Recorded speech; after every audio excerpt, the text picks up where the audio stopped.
They came back to Ireland. Oh, came back to Ireland. Yeah, yeah. What year was that about? 80, 83 Yeah. or 84, around there. And I had enjoyed the life in Sydney a lot, because I'd bought a farm outside of Sydney where I lived. It was within driving distance.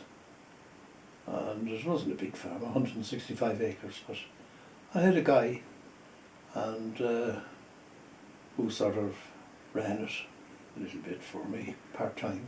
He had his own farm up the road. And I kept about 50 head of cattle on it, Herefords, fattening cattle. So I used to buy them young. You could get an agent to do that. And they'd ship them down and turn them loose on the grass and leave them there. And then when they got fat and big, sold them on and replaced them. And in the meantime I had myself declared as a primary producer for tax reasons. And it all worked out very well. Happened there too, yeah. And I was happy there, but I sold it all up. And I came home here to Ireland. And I settled down. I came to Westport because by that time, although I was born and bred and raised in Ballyhonus, my family had moved to Westport. My mother had moved down to Westport, and I had a sister married here as well, and that kind of thing. And I settled into Westport, and I liked Westport from the beginning. And then very quickly in Westport I met the Rugby lads. And I think I met Joe McGovern actually. And we started chatting, and he says to me, "Why don't you come down to the club?" And I started going down. And of course where I lived, my house at Caraholly was right beside the ground, the new ground. I remember when it opened actually. And before that we used to play above at the river at the Bog Gate. The Bog Gate, the field. Yeah. And I used to go up there. And in the mud. In the mud is right.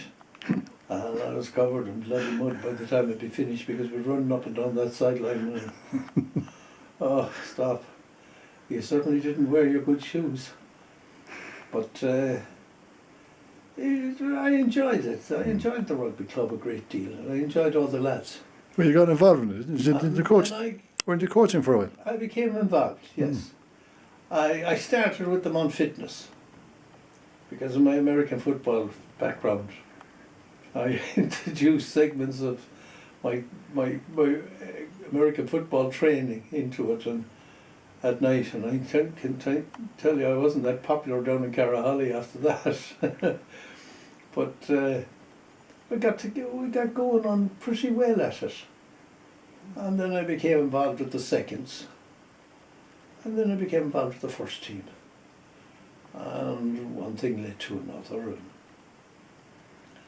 And, you know, like all the lads, and everybody seemed to chip in and help. And I liked the whole spirit of the whole thing. And That's a great club. Great club. Great club. Great spirit down there. And not only that, they were serious when they were on the rugby field. But, you know, when they got off, they were very sociable lads. And everybody'd have a chat. And it turned out to be fine. I enjoyed that very much. Who were the main characters down there that time when you were? And Stephen Welch, of course, and Paddy Hoban. They were the two senior members there, and I became friendly with them, very much so. And Paddy used to have some great stories, and of course Stephen still going strong and still has them. And well, John Cox would be there. John Cox was there, and Joe McGovern, of course. You couldn't forget Joe, because Joe was You could call Joe nearly the heart of the club. He was all go. And there were a lot of good guys. What was his name? He's dead now. He lived down there. Davy McEwen. There were some great characters like that. And Davy never missed a match. They were a long time around there. And he never missed a match. Hail, rain or snow, Davy would be on that sideline. And Our touch judge. he didn't, he was the touch judge, but he never came in afterwards drinking. I remember asking about that. And apparently Davy was a hard man when he was younger. He saw the light. and gave it up. Yes, he saw the light, he gave it up. But he never came in with us when I knew him. And then we moved to the new grounds. And of course that was all excitement, and it was a great time for us. And we had our own lounge and bar. And the clubhouse was great. 2 pitches. And 2 pitches is right. And we had, the underage started to get very strong with, Davy was involved in the underage with Martin McNally.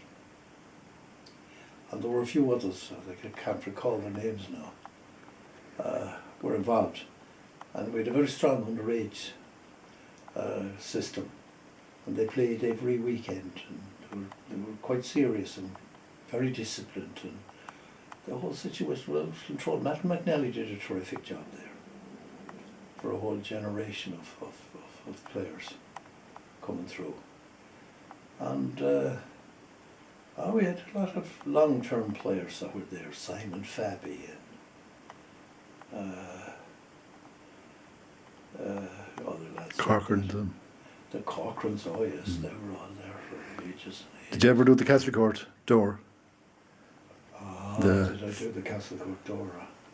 We all did Friday Night Fever, and that was one of the things you had to do. That was the lifeblood, and that, God bless her, May. forever May.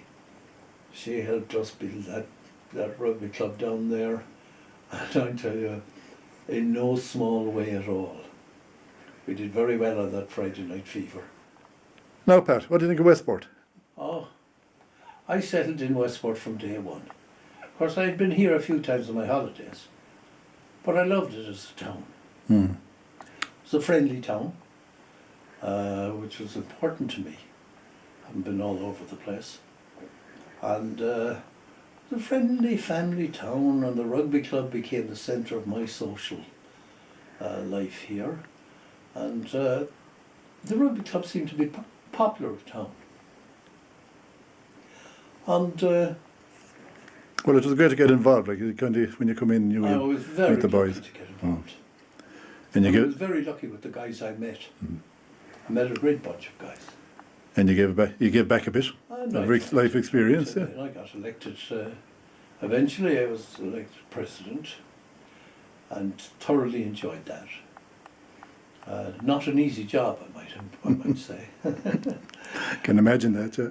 Oh, keeping all the personalities up there as well as everything else, everywhere else. That's what makes it interesting. That makes it very interesting. And I found we used to go, there was 3 or 4 of us, like Seniors. like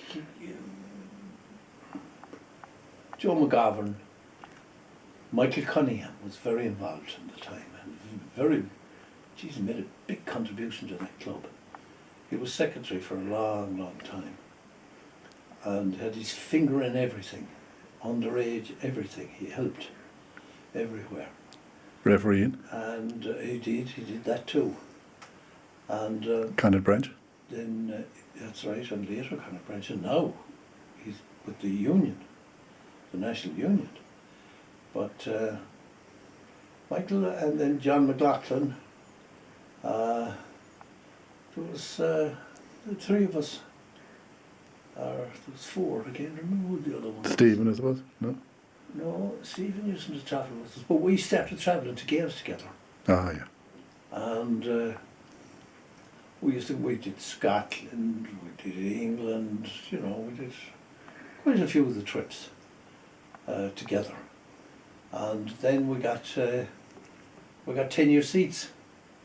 When we were celebrating down here, we had some of the big wigs of the IRFU down, and of course McGavin put the screws on them, and the next thing we knew was we had 4 10-year seats on the lower west stand. You couldn't be better. It's right beside the IRFU box for the players, where the players, subs I mean, were, and all of that.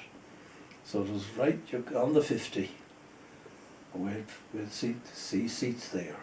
Best view, huh? And, pardon? Best view. Oh, great view. And a great spot to get into. We're right in the middle of the field. And we went to, of course, we bought those tickets and held them. I held them for a long time.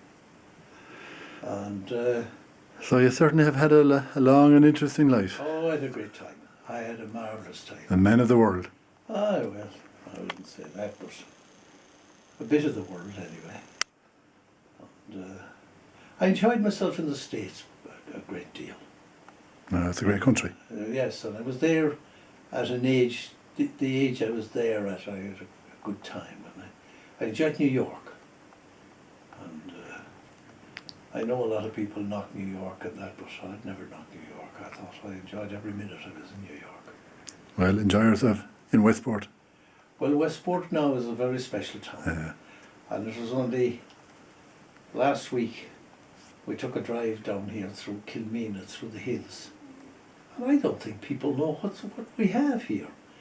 The hills and the valleys down there, Kilmena, and if you go over the other way, Slogger, over across the top. Beautiful. It is just out of sight. I came in there the other evening at about 4 o'clock and the lights were on, coming on, and looked down those valleys and down into Westport. It's gorgeous.